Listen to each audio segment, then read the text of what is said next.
Kingston versus Garcia. Now they're pretending they're in Japan. Okay, if he wants to work that way, well, he's Japanese. Ishii. But now Kingston and Garcia are having a and not 70s, 80s Japanese wrestling when it was the best wrestling in the world, but 2020s again when they do the same shit as they do here. So here's what happened.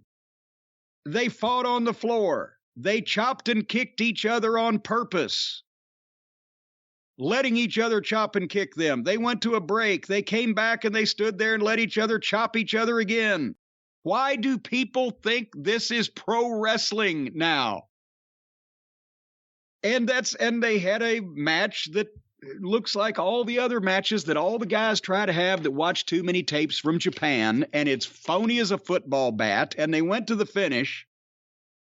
Kingston hits a suplex, gets a 2 count, kind of slowly picks Garcia up. Garcia foils another suplex, but then Kingston hits a suplex, and then he spins around and hits him with the back limp wrist. 1, 2, 3. I like Eddie Kingston as a promo and as a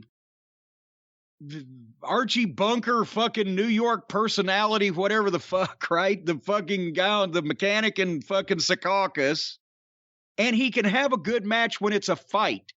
But when he's admitted he's wrapped up in Japanese wrestling, and when he's standing there with another guy that they're doing the same shit as all this other guys do, it just fuck.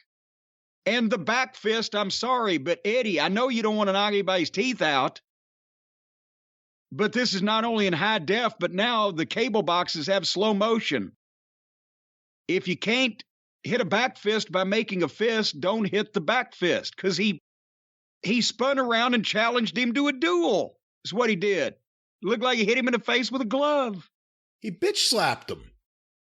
Not even that hard. You challenge him to a duel and you bitch slap him. I mean, that's what you do. No, with the gloves. The peef. He turned around and just went a whip peef with the glove.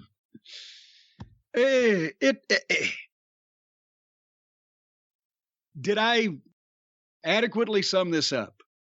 I really didn't like this. I'm just going to start with what you just said, because we've talked about it a lot, but maybe the more we talk about it, something will change one day. Everyone's doing the spot where you have to stand in the middle and exchange shots. When it's at the beginning of the match, not as bad as when it's in the middle or towards the end of the match where all of a sudden it just breaks down and they just stand there and do it. Some guys can do it and make it feel emotional. Other guys just look like they're going through the motions like you're supposed to do this. Everyone's doing it, though. It's in the matches we like, sadly. It's in all the other matches. It shouldn't be everywhere. I guess that's my main point. I think AEW has really kind of blown it with Eddie Kingston. Not that they can't still do stuff with him, but there was a moment to capitalize on, and they truly haven't, I don't think, they haven't properly capitalized on it. No, they never did. Even though this crowd was dead, and that hurt this match big time. This crowd sucked. Again, we don't know how much wrestling they Well, now, come on now. You're victim shaming here is what you're doing. Oh, stop it. You're blaming the crowd? I mean, why don't you blame the fucking hostages of terrorists for not showing more emotion on their fucking videos? Maybe I'm wrong, and I was someone who, when you first started saying, who? About Daniel Garcia early on, I was saying, well, he looks like he could be a hooligan. He looks like he can maybe get into a fight or two. The Jericho stuff has made me care less about him because now I see him as a goof. I never saw him as a goof until now. Now I see him as a goof.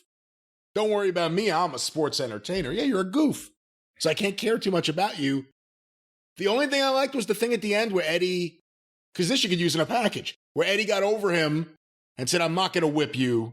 I'm sending a message to your boss. That was all right. That was a fine little piece of business. The problem is the boss is acting like he's on Monday Night Raw.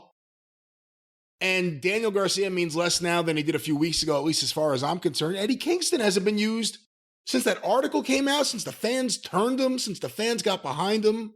What have they really done with him? there has been a moment in time where a lot of guys had momentum naturally because this crowd does like to go into business for themselves. So take advantage of that. But whether it be the Kingston, the Players Tribune article, or whether Hook just naturally catching on because they like the difference of it, or Danielson suddenly becoming the best heel in wrestling for 6 weeks, or what? And because it's not in Tony's ADD-riddled fucking notebook from when he was 17 years old and fantasized all this in his head, he's not taking advantage of these things. Because he doesn't...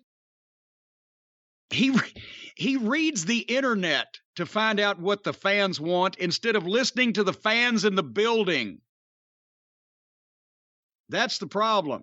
Because none of these young people speak to each other anymore, or talk, or engage personally. I mean, hey, it's highly overrated. I'm happy with no social contact because I'm retired and in my old age. But you can't fucking book by reading people's reviews on the internet. Those aren't real people anyway. When you've got people in your buildings cheering the fuck out of something or booing the fuck out of something or somebody, go with those things. Again, you know, he decided 2 years ahead of time Adam Page is going to be a world champion because everybody said, oh, he's a future world champion. All the people that got him a job and all of his friends said that. So they do nothing to get him ready to be world champion, then put it on him because that was their intent.